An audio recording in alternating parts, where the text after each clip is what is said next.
Hi everyone, this is part 3 of the Aristotle readings for Nicomachean Ethics. Um, we're going to be seeing here Book 1, Chapters 7 and 8, where we really start to get into sort of Aristotle's actual definition of happiness and um, really the way we should be living our lives. So he's already identified the idea that happiness can't be a lot of the things that it's commonly thought to be, like health and wealth and honor and that sort of thing. Uh, and in the previous recordings, you would have heard why. This one, we're going to see what Aristotle actually thinks it is, how it fits with the idea that we have a function. So this is the function argument that Aristotle's presenting. Which is an important one. And then he'll finish off by talking about, like how you know that you are leading a good life. Like, what are some signs, particularly what role should pleasure be playing in your life? And what that reveals about whether you're leading a good life or not. So it's, chapter 7 is a bit of a longer chapter. Chapter 8's not short either. So it'll be a bit of a longer recording, but break it up based on the chapters, as I've said before. So let's start. So book 1, chapter 7, the final good and function. So here we're going to get Aristotle's function argument, which is essentially we determine whether something is good or bad based on the function that it holds. The function of mankind is rational thought. Therefore, the good person, or the person of excellence, is someone who performs rational thought with excellence. To present this via analogy, if we think about a knife, the function of a knife is to cut. How do I tell the difference between a good knife and a bad knife? Well, when it cuts, a good knife cuts well, and a bad knife, which is like dull, cuts poorly. And this is how I know the difference between a good and a bad knife. So Aristotle's basically saying we need to figure out the function for mankind. Once we've done that, we can then work out whether they're good or bad. So here we go. Highlighters at the ready. The good must be something final and self-sufficient. Definition of happiness reached by considering the characteristic function of man. Chapter 7. Let us again return to the good we are seeking and ask what it can be. It seems different in different actions and arts. It is different in medicine, in strategy, and in the other arts likewise. What then is the good of each? Surely that for whose sake everything else is done. In medicine, this is health. In strategy, victory. In architecture, a house. In any other sphere, something else. And in every action and pursuit, the end. For it is the sake of this that all men do whatever else they do. Really, what Aristotle's saying here is, what are all of our actions aiming at? So the action of medicine, everything that we do in medicine is aimed at health, trying to create healthy people. Everything we do in strategy is aimed towards achieving a victory. Okay. That's sort of what he said so far. Therefore, if there is an end for all that we do, this will be the good achievable by action. And if there are more than one, these will be the goods achievable by action. So here we've got Aristotle saying we need to figure out what this end that we're aiming at is. But notice here, he said it achievable by action. This is something we must do. Okay, so the good life is, and there's a nice email pop-up, sorry, on the screen. I'll just pause for a moment and close my email. All right, let's continue. So, uh, this idea of action, we must actually be performing an action. The good life can't be an inactive life. So the argument has, by a different course, reached the same point, but we must try to state this even more clearly. Since there are evidently more than one end, and we choose some of these, for example, wealth, flutes, and in general instruments, for the sake of something else, clearly not all ends are final ends, but the chief good is evidently something final. So what is the actual goal of life? This is something that is final. It's not something we are trying to achieve for the sake of something else. So wealth is an example of something we're trying to gain for the sake of something else. Okay, we're trying to become wealthy so that we can buy things. the chief good must be something that we want just for its own sake. Therefore, if there is only one final end, this will be what we are seeking, and if there are more than one, the most final of these will be what we are seeking. Now, we call that which is in itself worthy of pursuit more final than that which is worthy of pursuit for the sake of something else, and that which is never desirable for the sake of something else more final than the things that are desirable for the sake of something else, more final, sorry, for the sake of that other thing. And therefore we call final without qualification that which is always desirable in itself and never for the sake of something else. So this is sort of connecting right back to the start of the reading where Aristotle was talking about master and subordinate, like acts and goods. Um, Here, Aristotle is really saying we're looking for that thing which we want just for itself alone. Not for the sake of something else, not so that we can then move on to something else. So not to use it as like a stepping stone towards a greater good, but what is the actual end goal? What is the one thing we want just for that thing and for no other reason? Now, such a thing, happiness above all else, is held to be. For this we choose always for itself and never for the sake of something else. But honour, pleasure, reason, and every virtue we choose indeed for themselves, for if nothing resulted from them, we should still choose each of them. But we choose them also for the sake of happiness, judging that through them we shall be happy. So here Aristotle is telling us what role honor, pleasure, reason, and virtue has in our lives. They are important things. We need each of these things, but they are subordinate to happiness. So if I am being honored in my life, that's great. Like I've got kind of like an ingredient of happiness. Um, but really, the only purpose that honor serves in my life is allowing me to then pursue happiness. Okay. Um, Happiness is the one thing that isn't there so that we can pursue something else, uh, which Aristotle's about to say. Happiness, on the other hand, no one chooses for the sake of these, nor in general for anything other than itself. From the point of view of self-sufficiency, the same result seems to follow, for the final good is thought to be self-sufficient. Now, by self-sufficient we do not mean that which is sufficient for a man by himself, for one who lives a solitary life, but also for parents, children, wife, and in general for his friends and fellow citizens, since man is born for citizenship. So Aristotle's just clarifying a term here. When he says that this thing that we're aiming at needs to be self-sufficient, he's not saying that the person living by themselves should have it, or that you must live by yourself to have it. No, no, no, no, no. Remember, Aristotle is very community-minded, and we should be able to pursue. What he means by self-sufficient is that it's it kind of runs itself. Um, it replenishes itself. Not that you have to be by yourself to have it. Okay. Um, all right. But some limit must be set to this, for if we extend our requirements to ancestors and descendants and friends, we are in for an infinite series. Let us examine this question, however, on another occasion. The self-sufficient we now define as that which, when isolated, makes life desirable and lacking in nothing, and such we think happiness to be, and further we think it most desirable of all things, not a thing counted as one good thing among others. If it were so counted, it would clearly be made more desirable by the addition of even the least of goods, for that which is added becomes an excess of goods, and of goods the greater is always more desirable. Happiness then is something final and self-sufficient and is the end of action. So that's a nice, like that last sentence really defines what Aristotle is trying to say here. Happiness then is something final and self-sufficient and is the end of action. So everything we do, every action we perform is aimed at the end of happiness. Okay, that's the end we're trying to achieve. This is the end point.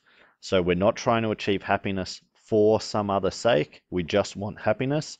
And happiness then is self-sufficient. It is all that we need within itself. Okay. Um, and earlier on, Aristotle um, says, the self-sufficient we now define uh, as that which, when isolated, makes life desirable and lacking in nothing, and such we think happiness to be. That's a really important line as well. So it's about halfway through that paragraph, if you're looking for it. So this idea that happiness is really what makes life meaningful. This is what's important in life. This is sort of what Aristotle's getting at here. So presumably, however, we say that happiness is the chief good.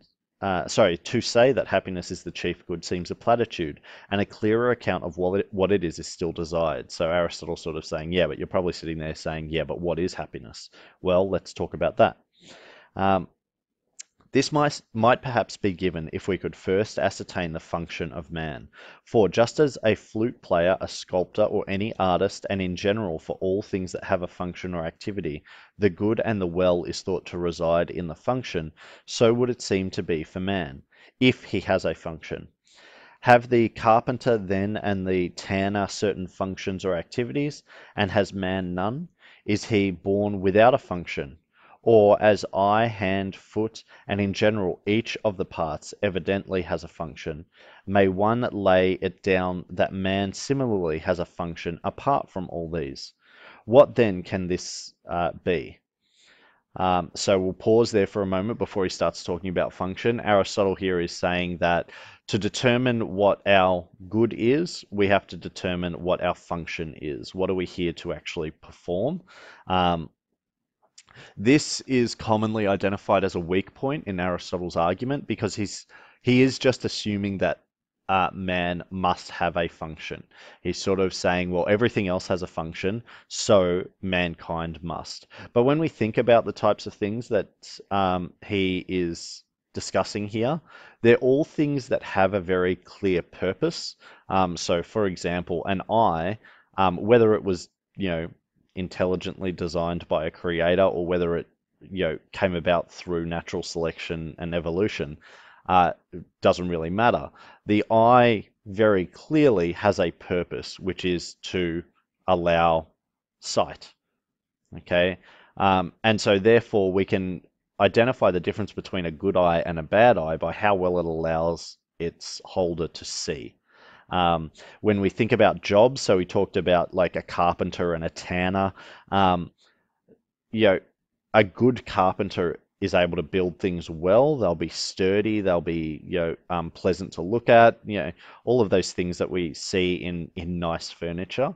Whereas a bad carpenter will build things that are crap and they fall apart and they don't do what they're supposed to do and they look terrible. So a job also has purpose. There's a goal to a job. But can we really say that about people? Like, do we have a purpose? Is there a job or some sort of function that we're here to perform? Aristotle seems to think yes. He does think that there is a function, and lots of people would agree with him. But a lot of people question purpose in life and whether we have a purpose at all.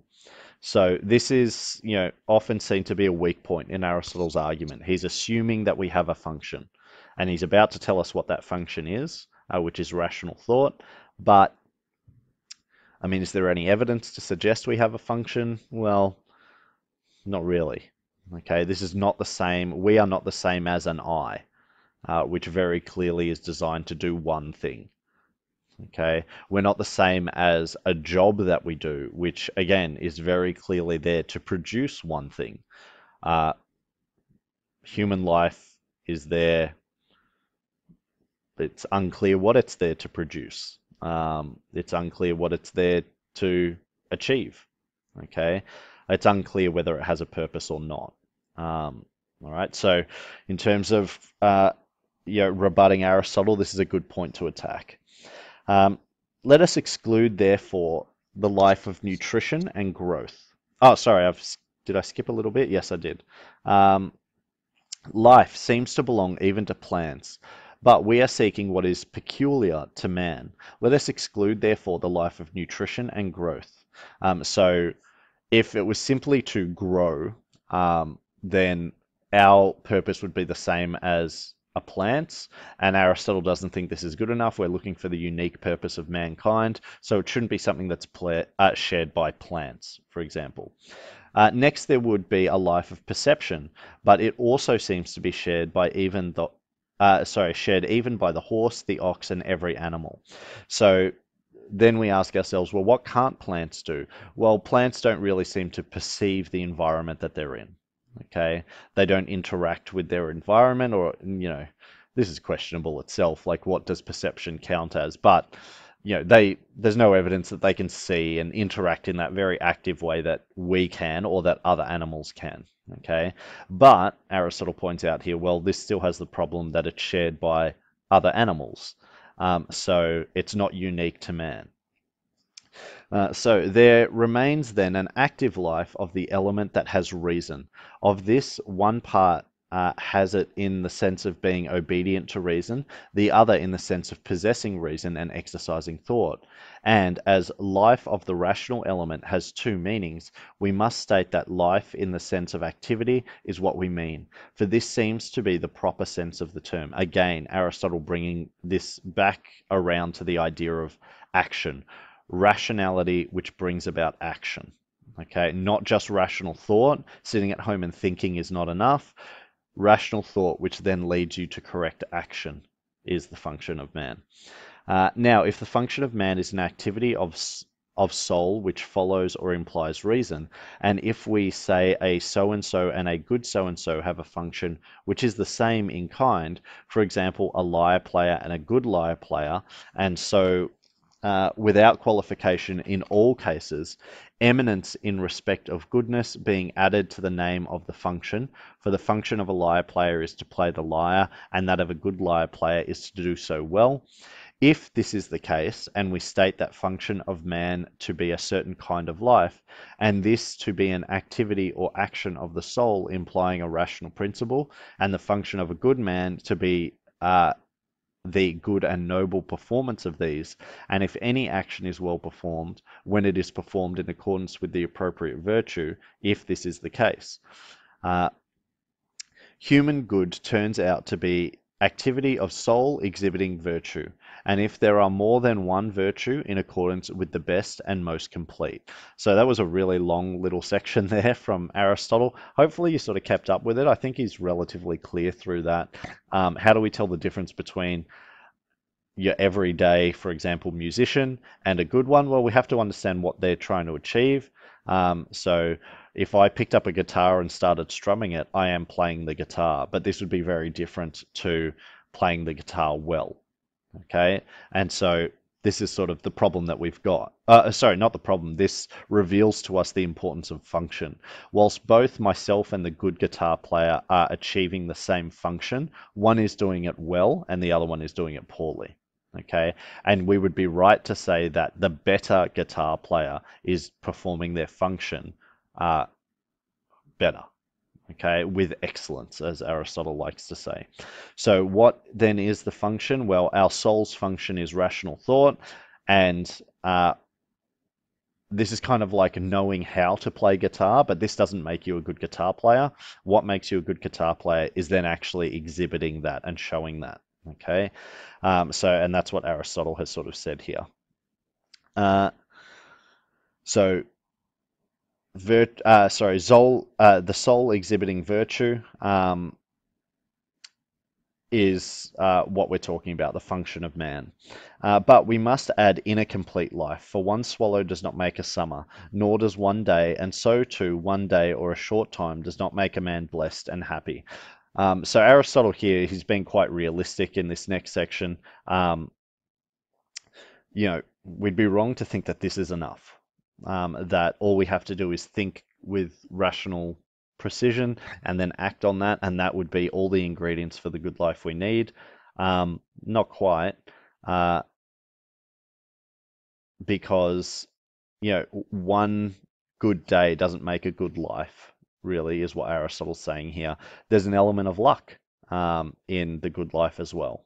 Okay, so let's see this. Let this serve as an outline of the good, for we must presumably first sketch it roughly and then later fill in the detail. But it would seem that anyone is capable of carrying on and articulating what has once been well outlined, and that time is a good discoverer or partner in such a work, to which facts the advances of the arts are due, for any one can add what is lacking. And we must also remember what has been said before, and not look for precision in all things alike, but in each class of things such precision as accords with the subject matter, and so much as is appropriate for the inquiry. So remember, early in the piece, he sort of says we have to be willing to accept relatively vague answers, because that's what this subject allows. It doesn't allow precise answers. That's really all he's saying here.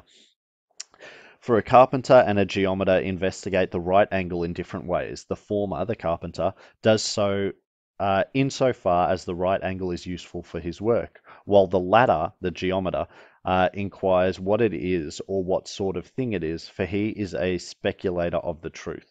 We must act in the same way then in all other matters as well, that our main task may not be subordinated to minor questions. So here Aristotle's sort of saying, let's not get too caught up in philosophy around this, funnily enough. Let's not get dragged into discussions around, defining terms or, very esoteric or sort of up in the air ideas about virtue. You remember, Aristotle's a very practical philosopher.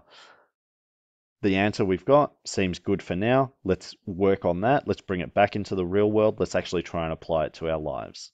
Okay. We must act in the same way then in all other matters as well, that our main task may not be subordinated, to minor questions.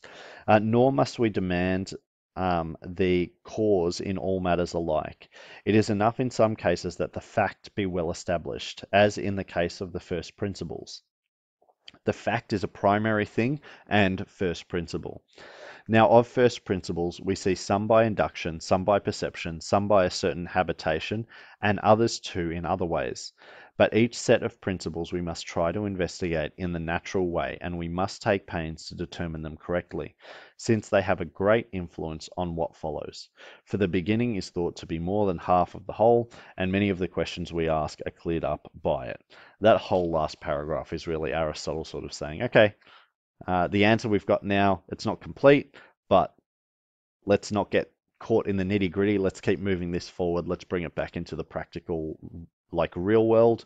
Let's go. So not a lot really of importance said in that last section, but hopefully you've gotten what was very important in chapter 7 here, which is the idea that function is crucial. We must understand the function of man to be able to determine whether man is good or bad, because just like anything else, if we don't know what we're here to do, we don't know whether we're doing it well or poorly. Okay? And remember, this is a good point to attack if you disagree with Aristotle. Okay? So if you don't think that virtue has anything to do with the good life, then this is the point to attack. All right, because Aristotle arrives at that conclusion that virtue is essential for the good life by saying that it is connected to rational thought, and that is the function of man. If man has no function, then the product of rational thought isn't what determines whether we're good or bad. Nothing determines whether we're good or bad. Therefore, virtue is not crucial to the good life, because there is no such thing as the good life. Okay, hopefully that was clear. All right. Chapter 8. Okay, remember, break this up if you need to. I know the recording's going on a little bit longer, but we'll try and get through chapter 8 a little bit faster. It's a bit shorter. So our definition is confirmed by current beliefs about happiness. But we must consider happiness in the light not only of our conclusion and our premises, but also of what is commonly said about it. Excuse me. For with a true view, all the data harmonize, but with a false one, the facts soon clash. Now, goods have been divided into 3 classes, and some are described as external, others as relating to soul or to body. We call those that relate to soul most properly and truly goods, and physical actions and activities we class as relating to soul. Therefore, our account must be sound, at least according to this view, which is an old one and agreed on by philosophers. Um, it is correct also that we identify the end with certain actions and activities, for thus it falls among goods of the soul and not among external goods. So, really, what Aristotle's saying here is it needs to be something that makes us better people, not allows us to accumulate things. Okay. Another belief which harmonizes with our account is that the happy man lives well and fares well. For we have practically defined happiness as a sort of living and faring well. Just a reminder, by the way, happiness here, the Greek word is eudaimonia.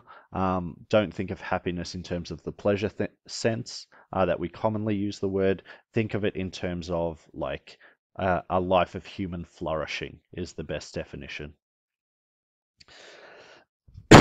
Excuse me, sorry. The characteristics that are looked for in happiness seem also, all of them, to belong to what we have defined happiness as being.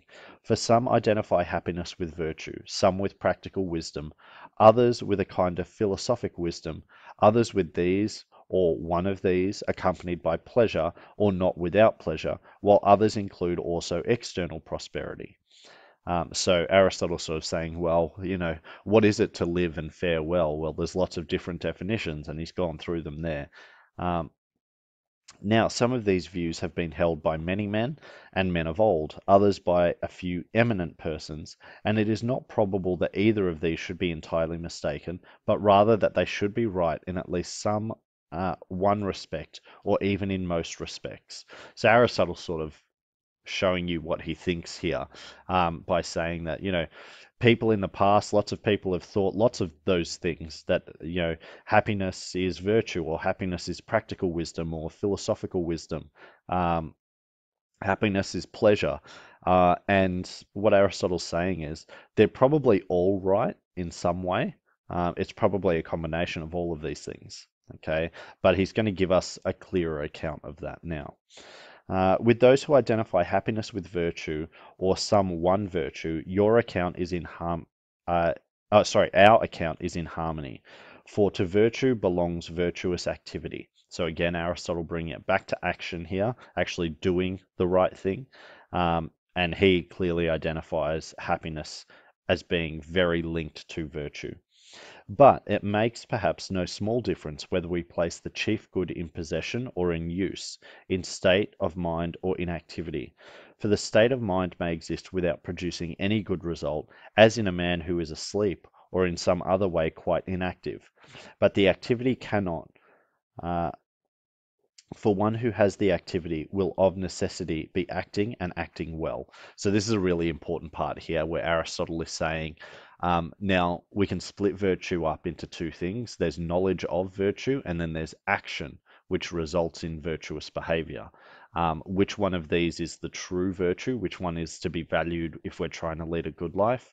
It is definitely the one of action and actually performing it. Knowing what virtue is great, but if you don't actually use that to do good things and to make things better, then you're not a good person, then you're not leading the good life.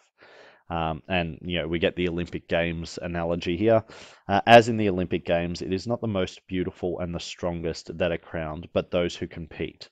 For it is some of these that are victorious. So those who act win, and rightly win, the noble and good things in life.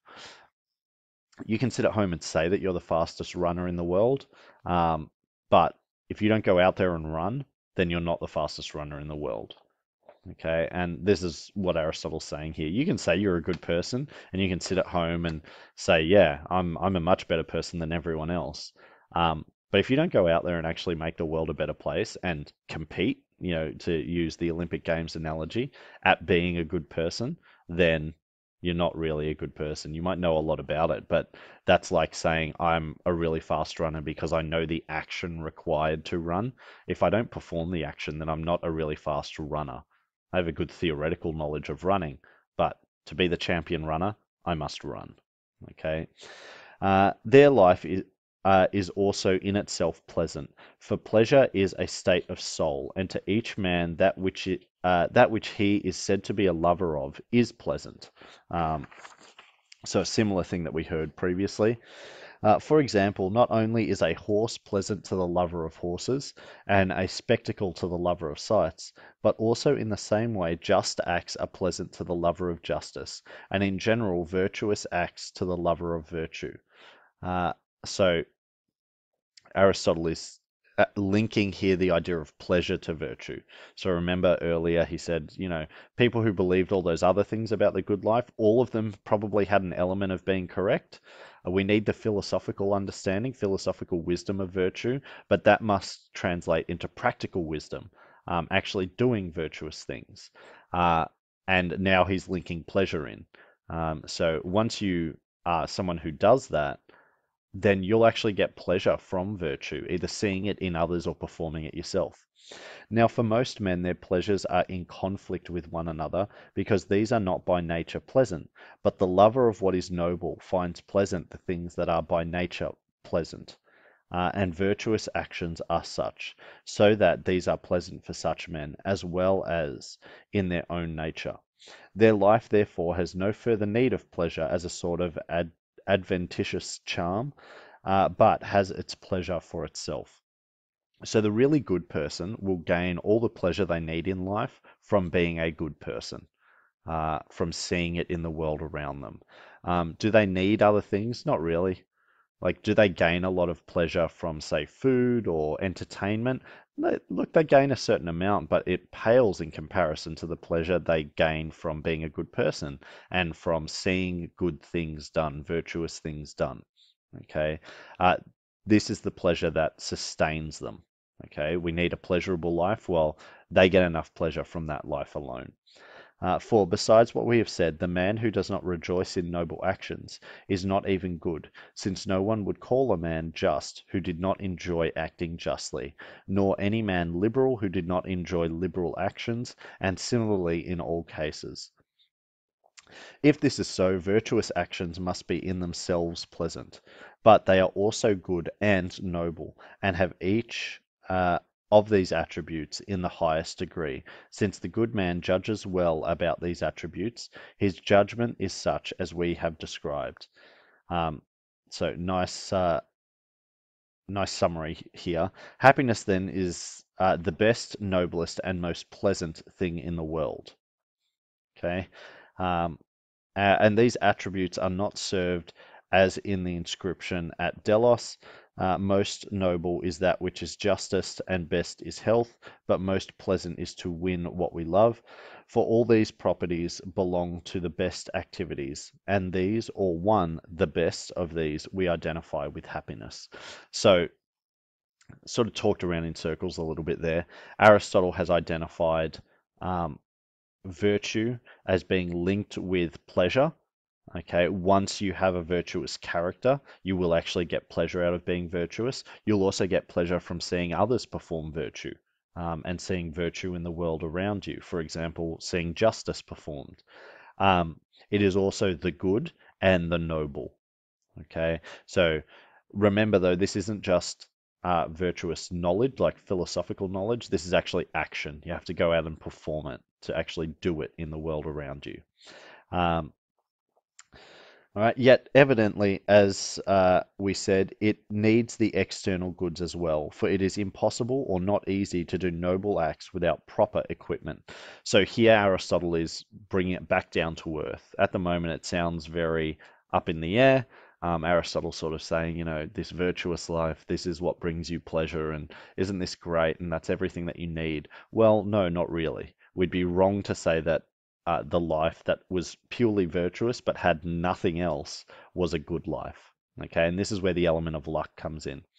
Uh, in many actions, we use friends and riches and political power as instruments, and there are some things the lack of which takes the luster from happiness. So here's the luck that we need. Good birth. So remember, Greece had slavery. You were born into slavery. And so if you were born as a slave, this was just really bad luck for you. And you're probably never going to have a perfectly good life because of that.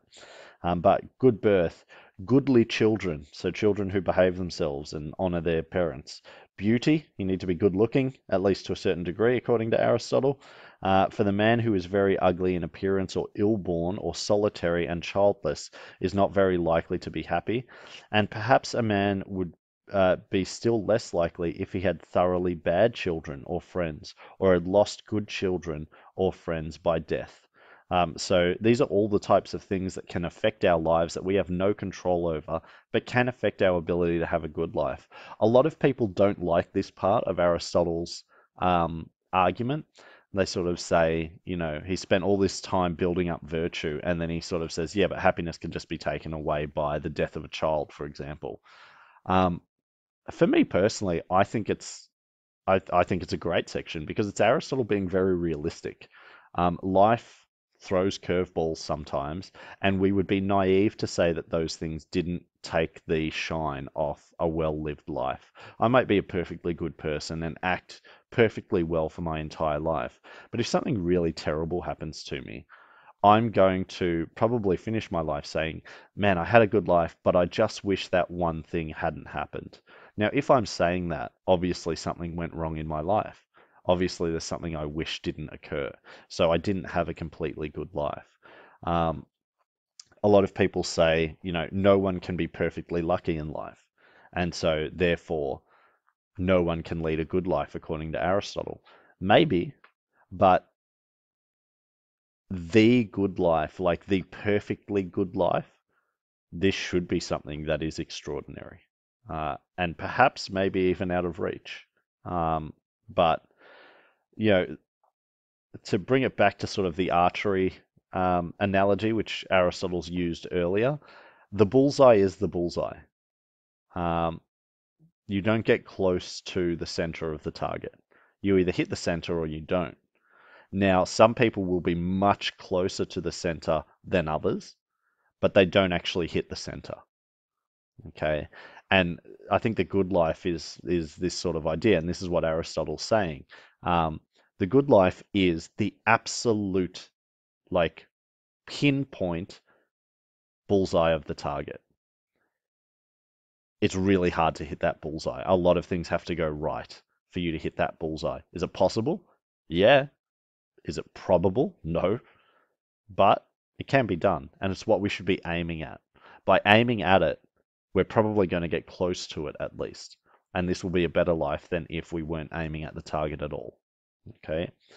Um, as we said then, happiness seems to need this sort of prosperity in addition, for which reason some identify happiness with good fortune, though others identify it with virtue.